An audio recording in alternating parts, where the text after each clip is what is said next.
Shadows over the Pacific. Prologue. California, 1941. On the shores of Los Angeles stood a young man named Jack Griffin. A simple mechanic working at an aircraft factory, Jack dreamed of one day flying in the skies. But after the attack on Pearl Harbor, everything changed. Jack felt his place wasn't in a workshop, it was on the front lines. "We can't just sit around and do nothing," he told his younger brother Tommy. "I have to go." Chapter 1. Heading to war, Jack enlisted in the US Army Air Forces. Grueling training turned the dreamer into a skilled pilot. He was assigned to a squadron stationed on Oahu, near Pearl Harbor. There, Jack met Captain Frank Matthews, a tough but fair commander who quickly recognized his potential. "You've got talent, Griffin," the captain said, "but up there in the sky, talent doesn't mean a thing without discipline." Jack never forgot those words. Chapter 2. The Battle of Midway, June 1942. Jack had already flown a few missions, but the real test came during the Battle of Midway, one of the most pivotal moments in the Pacific War. Jack's squadron was ordered to attack Japanese carriers. Flying deep over the ocean was risky, fuel was limited, and the enemy always seemed one step ahead. In the thick of the fight, Jack came under heavy fire. His plane was damaged, but instead of retreating, he dove into a steep descent to take out an enemy bomber headed for an American carrier. "Hang in there, Jack!" Captain Matthews's voice came through the radio.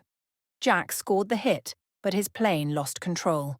With sheer determination, he managed to crash land on a nearby island. Chapter 3. Survival. On the island, Jack was alone. He had nothing but a canteen, a knife, and a will to survive. The jungle was full of dangers, wild animals, enemy patrols, but Jack was resourceful. He built shelter, hunted for food, and at night gazed at the stars, thinking of home. A week later, an American patrol boat searching for survivors from Midway found him. Jack returned to his squadron as a hero. Chapter 4. The Final Strike, 1945. Jack had risen to captain of his own squadron.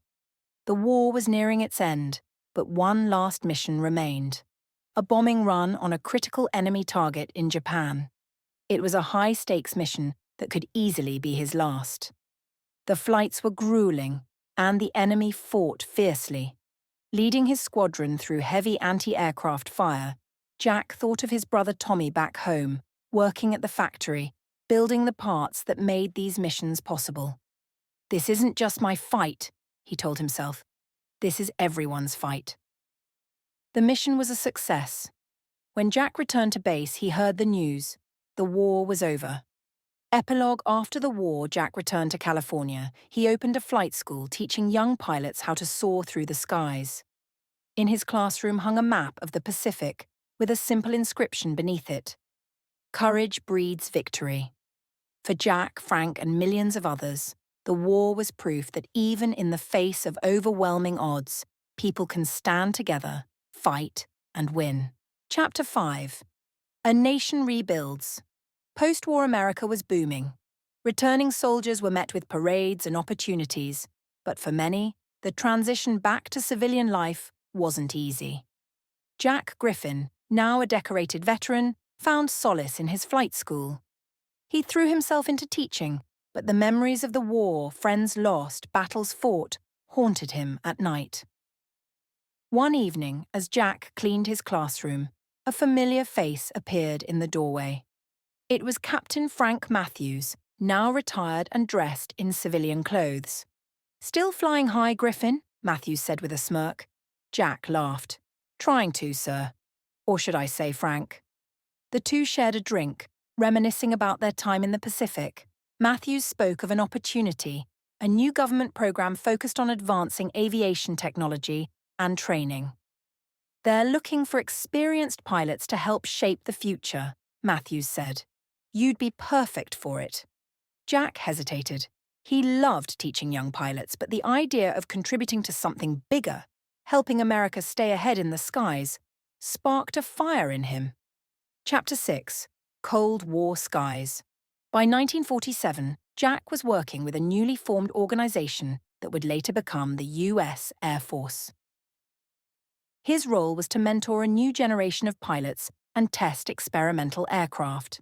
The Cold War had begun, and the stakes were higher than ever. Jack found himself in Nevada at a top-secret base, testing jet planes that could break the sound barrier. One of the young pilots under his wing, a brash but talented aviator named Charlie Ace Henderson, reminded Jack of himself. "You've got guts, Ace," Jack told him one day after a risky maneuver. "But guts without discipline will get you killed." Ace took the advice to heart.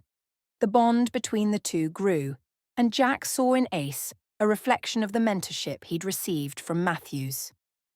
Chapter 7. A World Divided. In 1950, the Korean War erupted, and Jack was called back into active service, not as a combat pilot, but as a strategist and advisor. The jet age had arrived, and air combat was evolving rapidly. Jack worked tirelessly to develop tactics for the new era, helping pilots adapt to fighting at supersonic speeds. But war always comes with a cost. Ace Henderson was shot down during a mission over Korea, his fate uncertain. Jack, devastated, pushed harder to ensure his squadron was prepared for every challenge. Months later, word came through. Ace had survived, escaping enemy territory with the help of local resistance fighters.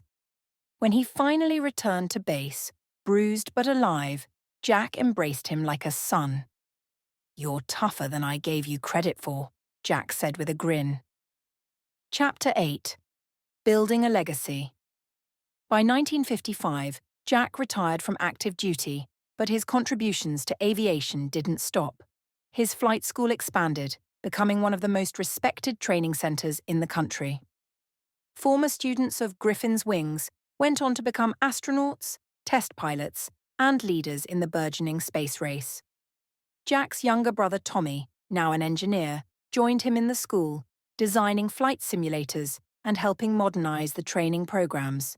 Together they became a symbol of American ingenuity and resilience. One day, a reporter asked Jack about his legacy. "I'm just a guy who loved flying," Jack said. "But if I've taught people to aim higher, to dream bigger, then that's more than enough for me." Epilogue. Reaching the Stars.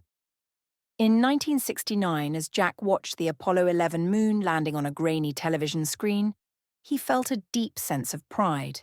He had played a small part in this achievement, training some of the men who made it possible. Looking at the stars that night, Jack smiled.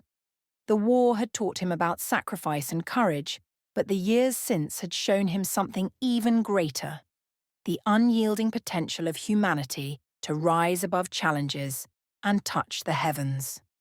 For Jack Griffin, the sky was no longer the limit, it was just the beginning.